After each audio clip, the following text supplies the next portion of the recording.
Aujourd'hui, je vais vous présenter le globe Tiptoy et le planisphère Leapfrog. Voici pour commencer le globe Tiptoy. Alors c'est un globe qui a l'air tout simple, comme ça, avec plein de petites informations comme les animaux, les villes, les capitales, différentes couleurs pour les pays. Voilà, il te paraît être un globe normal, entre guillemets. Sauf que tu vas l'utiliser avec ce crayon. Donc c'est un crayon qui fonctionne avec pile. Voilà. Et lorsque tu vas le placer sur différentes parties du globe, il va y avoir des informations. Ici, tu as les différentes informations que tu peux avoir. Donc le pays, la capitale, le nombre d'habitants, la superficie, les continents, la langue parlée, les montagnes, un petit peu d'histoire sur le pays, quel paysage, l'heure, avec le décalage horaire, etc. Et les animaux qu'on peut y trouver, puisque comme je t'ai dit, donc un petit peu partout, tu vas y voir des animaux. Et lorsque tu vas cliquer, donc par exemple sur ceci.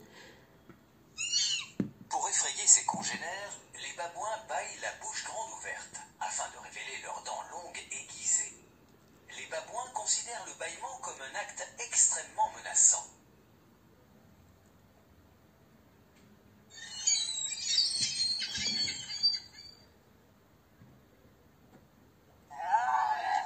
Les dromadaires transpirent très peu et peuvent boire beaucoup d'eau en peu de temps.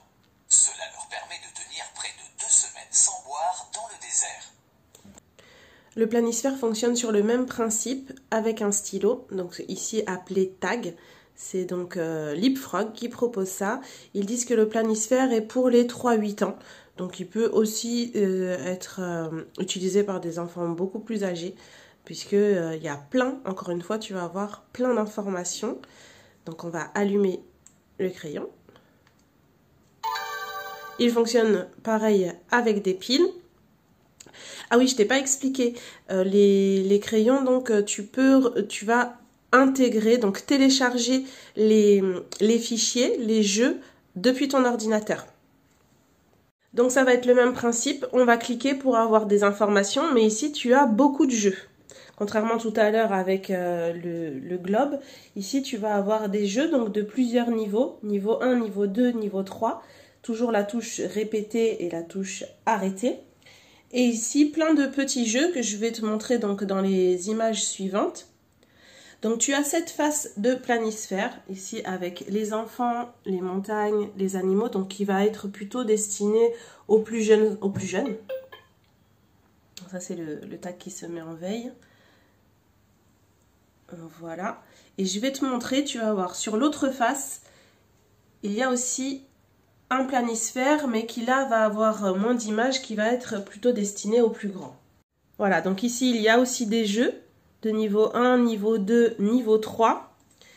Il y a un jeu par exemple de vitesse pour retrouver les pays sur la carte, enfin sur le planisphère, et une chasse au trésor, c'est-à-dire des informations sur un pays et il faut retrouver lequel c'est.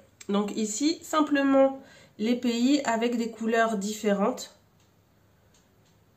Voilà, il n'y a pas tous les petits personnages, il n'y a pas tous les petits dessins, c'est vraiment simplifié. C'est pour ça que je te dis que c'est un peu plus destiné aux plus grands. Donc maintenant, je vais te faire une petite démonstration.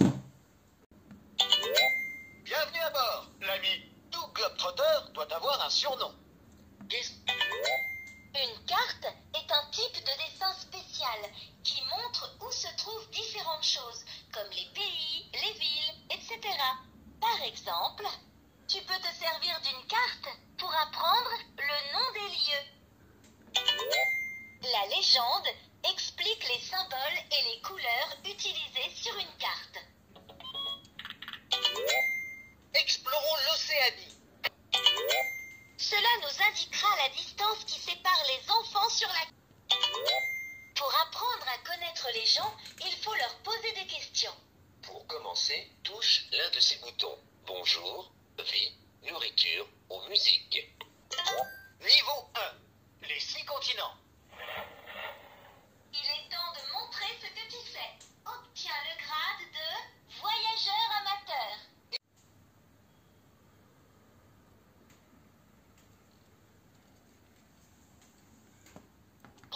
relever un défi? Joue au défi des pays. Chasse au trésor. Trouve le pays mystère. J'espère que la démonstration de ces 2 jeux t'a plu. N'hésite pas à t'abonner, activer la cloche pour être informé des autres vidéos que je vais prochainement sortir. Et je te dis à bientôt.